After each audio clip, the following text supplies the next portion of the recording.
Bismillahirrahmanirrahim. Selamun Aleyküm əziz müsəlmanlar. Demək, keçən dərsə qaldığımız yerdən davam edirik. Üçüncü dərsin çalışmalarını bu günləri işləyəcəyik inşallah. Təmərin, çalışmalar. Təmrin bir təkdədir, təmərin cəmdədir. Deməli, birinci çalışmamızın istəyi iqra vaktub, oxu və yaz mə'a dabti əvaxiril kəlimati. Deməli, kəlimələrin sonlarını dabt eləmək, yəni qoymaqla oxu və yaz. Biz indi yazmırıq, təbii ki, burada oxuyub və tərcümə edəcəyik. Burada məqsəd əlifləmli sözlərin sonuna əlifləmli sözlərin sonundan tənvini yığışdırmaqdır. Tənvin dedikdə, yəni un, burada qəsd olunur. Tənvinli dammə. Tənvinsiz deməli, tənvini yığışdırdıqda deyəndə sadəcə olaraq u kimi oxuyuruq bunu.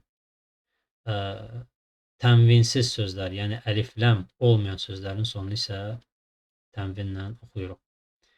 Elə isə misallara keçək. Məscidun, məscid. Əl-məscidu, müəyyən bir məscid.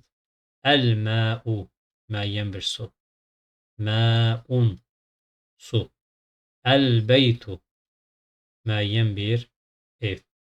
Bəbun, hər hansı bir qapı. Qələmun, qələm. Əl-qələmu, müəyyən bir qələm. Əl-kəlbu, müəyyən bir it. Kəlbun, hər hansı bir it. Qamisun, köynək.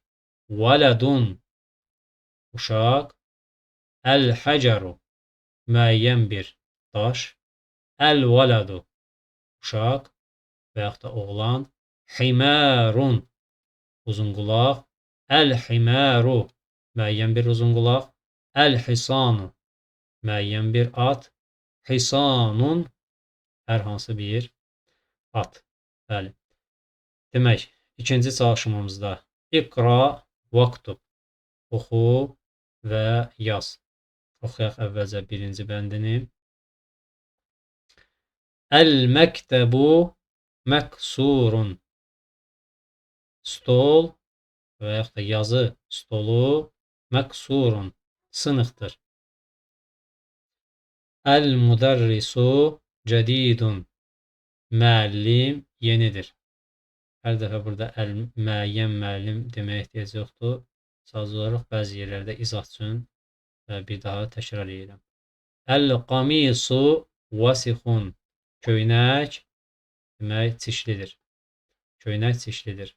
Əl-ləbənu bəridun, süd soyuqdur.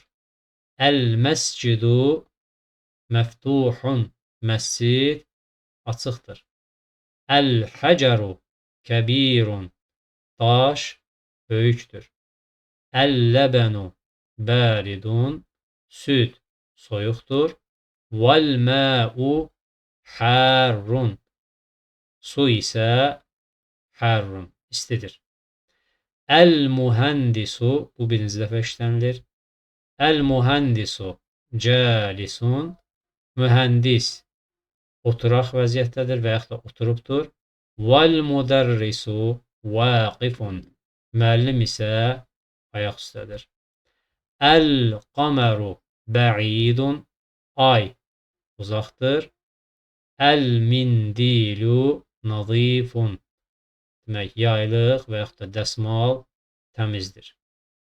Növbəti çalışmamıza keçək. Burada deyir ki, imlə və yaxud da imlə'il fərağa fīmə yəli bivad'il kəlimətil münasibəti minəl kəlimətid təliyyəti. Boşluqları doldur, imlə'il fərağa.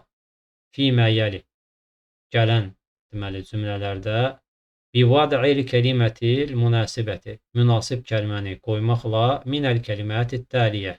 Baxın, bu növbəti kəlmələrdən.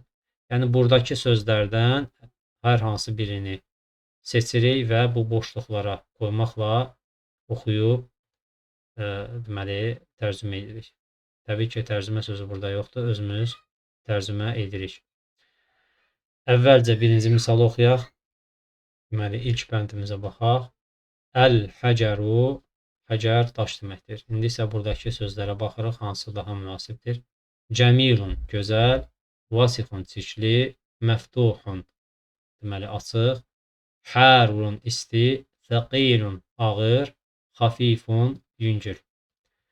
Buradakı deməli misallardan ən azı ikisi uyğun gəlir. Thəqilun və xafifun ağır və yüngül. Lakin bizdə burada əl-həcəru daşdır. Ona görə daşa uyğun olanı götürürük. Əl-həcəru thəqilun daş ağırdır.